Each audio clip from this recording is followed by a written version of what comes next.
Hello दोस्तों, मेरे YouTube channel पर पहले हो तो बेल आइकॉन पर क्लिक करो और सब्सक्राइब करो ताकि मेरी real horror story in Hindi में समय पर सुन सको। तो चलो दोस्तों, हम कहानी की ओर बढ़ते हैं। कहते हैं कि सच्चा प्यार सिर्फ इंसान और जानवर ही कर सकते हैं, पर दोस्तों मैं आज आप लोगों को कहानी सुनाने जा रहा हूँ। वो एक इंसानी आत्मा की है जो पहले एक इंसान थी, पर एक घटना के कारण उसकी मौत हो जाती है और अपने प्यार को अपने साथ ले जाने आई है। यह कहानी शुरू होती है ARSD कॉलेज से, जहां आज कॉलेज में फ्रेशर की पार्टी है। आज पार्टी में सभी न्यू स्टूडेंट आने वाले हैं, क्योंकि कॉलेज शुरू होने के बाद से ये पहली पार्टी है, इसलिए सभी स्टूडेंट खुश हैं। उनमें से रोज एक लड़की है जो बीकॉम कर रही है, वहीं दूसरी तरफ मेडी एक लड़का है जो कि बीकॉम का स्टूडेंट है।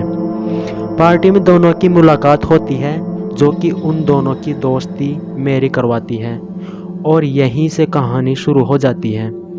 अब दोनों रोज कॉलेज में मिलने लगते हैं। देखते ही देखते दोनों की दोस्ती प्यार में बदल जाती है, और 14 फरवरी को मेडी आज रोज को अपने दिल की बात बताने जा रहा है, इसलिए वो उसके लिए गोल्ड की रिंग लेने गया है। और उधर रोज भी काफ़ी एक्साइटेड है, क्योंकि वो भी आज अपने दिल की बात बताने के लिए वो बहुत ज़्यादा खुश है, इसलिए वो मेडी के लिए घड़ी लेने के लिए गई। दोनों कॉलेज में मिलते हैं और मेडी रोज को देखते ही अपने दिल की बात बता देता है और गोल्ड की रिंग उसे गिफ्ट करता है। इससे रोज काफ़ी खुश हो जाती है और वो भी अपने दिल की बात मेडी को बता के वो वॉच उसे गिफ्ट करती है। इस तरह दोनों अब काफ़ी खुश होते हैं और अपनी लाइफ को एंजॉय करने लगते हैं। पर वो कहते हैं ना कि प्यार एक ऐसी चीज़ है जो ज़्यादा देर तक छुप नहीं सकती। ये बात रोज के पिता को पता चल जाती है, जिससे वो काफ़ी गुस्सा होते हैं और रोज का घर से आना जाना बंद कर देते हैं। और रोज से काफ़ी दिनों से ना मिल पाने और बात ना हो पाने के कारण मेडी काफ़ी परेशान होता है, इसलिए वो मेरी को उसके घर भेजता है, जिससे उसे पता चलता है कि रोज के साथ क्या हुआ। इसलिए वो रोज के घर जाता है और उसके पिता से शादी की बात करता है, पर उसके पिता उसे बेइज्जत करके वहाँ से भगा देते हैं। अब रोज मेरी को अपने घर बुलाकर घर से भागने की योजना बनाती है और इस बात को मेडी को बताने को कहती है। मेरी ऐसा ही करती है। योजना के तहत मेडी रात को ठीक 1 बजे अपनी गाड़ी लेकर रोज के घर पहुंच जाता है। रोज भी अपने घर की छत से कूदकर बाहर आ जाती है। अब दोनों अपनी नई जिंदगी की शुरुआत करने के लिए निकल पड़ते हैं।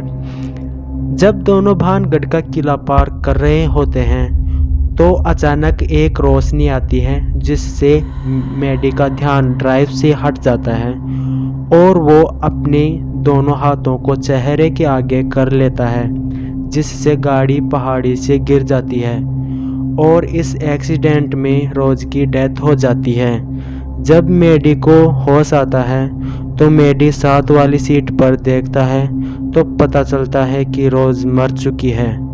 एक्सीडेंट से बचने के बाद मेडी काफ़ी डिप्रेशन में चला जाता है और अपनी ही दुनिया में रोज की यादों के साथ अकेला जी रहा होता है। इस बात का फ़ायदा मेरी उठाने की कोशिश करती है और मेडी से नज़दीकियाँ बढ़ाने लगती है।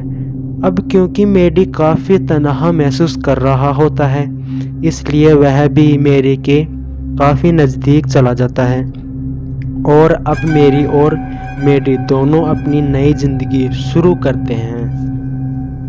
पर उन्हें क्या पता कि यह नई ज़िंदगी उनके लिए एक मुसीबत बनने वाली है, क्योंकि मेडी अभी भी रोज को पूरी तरह से भुला नहीं है। इसलिए मेरी उसे दिल्ली से बाहर कहीं घूमने के लिए कहती है और मनाली जाने की तैयारी करती है।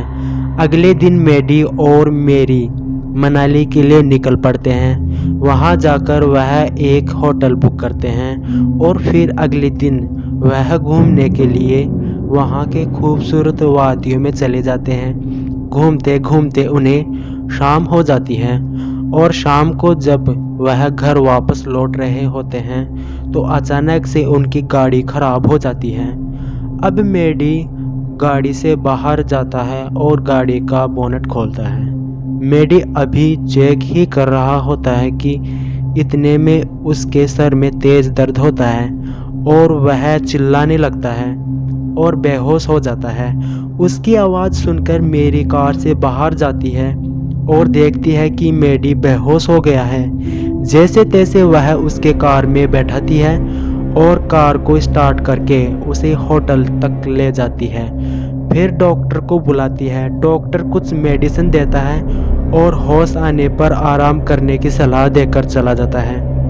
कुछ घंटे बाद मैडी को होश आता है और जब वह उठता है तो उसे कंधों में काफ़ी दर्द महसूस होता है, जैसे मानो किसी ने उसके कंधों पर 70 किलोग्राम का भारी बोझा रख दिया हो।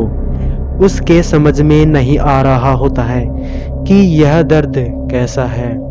वह दर्द काफ़ी परेशान होता है, इसलिए अगले दिन वह मनाली से दिल्ली वापस जाने की तैयारी करते हैं। जब वह दिल्ली वापस आ जाते हैं तो मैडी अपने डॉक्टर को अपने दर्द के बारे में बताता है।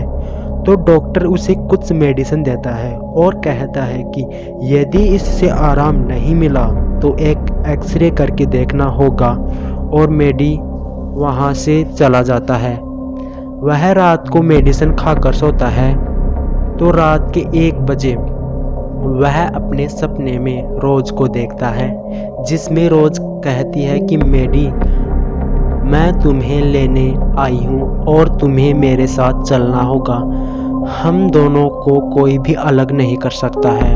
मैं मरने के बाद भी तुमसे उतना ही प्यार करती हूँ जितना पहले करती थी, इसलिए मेरी रूह तुम्हें अपना बनाने के लिए आई है। अब मुझे ज़्यादा परेशान मत करना और मेरे साथ चलो। इतना सुनने के बाद मैडी की नींद खुल जाती है और वह पसीने से लथपथ हो जाता है और उसका दर्द पहले से और ज़्यादा बढ़ा हुआ होता है। दर्द से काफ़ी परेशान होने के कारण वह सुबह सुबह अपने डॉक्टर के पास चला जाता है। तो डॉक्टर ने जैसा बताया था कि अब उसका एक्सरे करना होगा, इसलिए डॉक्टर मैडी का एक्सरे करते हैं और शाम को 6 बजे रिपोर्ट के लिए बुलाते हैं। जब शाम को मैडी अपने डॉक्टर के पास जाता है रिपोर्ट देखने के लिए, तो डॉक्टर को उसकी रिपोर्ट देखकर काफ़ी हैरानी होती है और उसके माथे पर पसीना आने लगता है।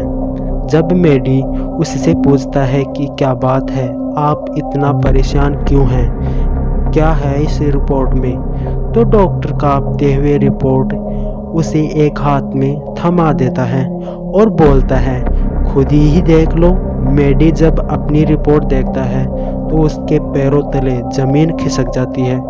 वह देखता है कि कोई लड़की उसके कंधों पर बैठी हुई है और उसकी दोनों टांगी उसके कंधों के आगे लटक रही है, और यही वो दर्द है जो उसे महसूस होता है।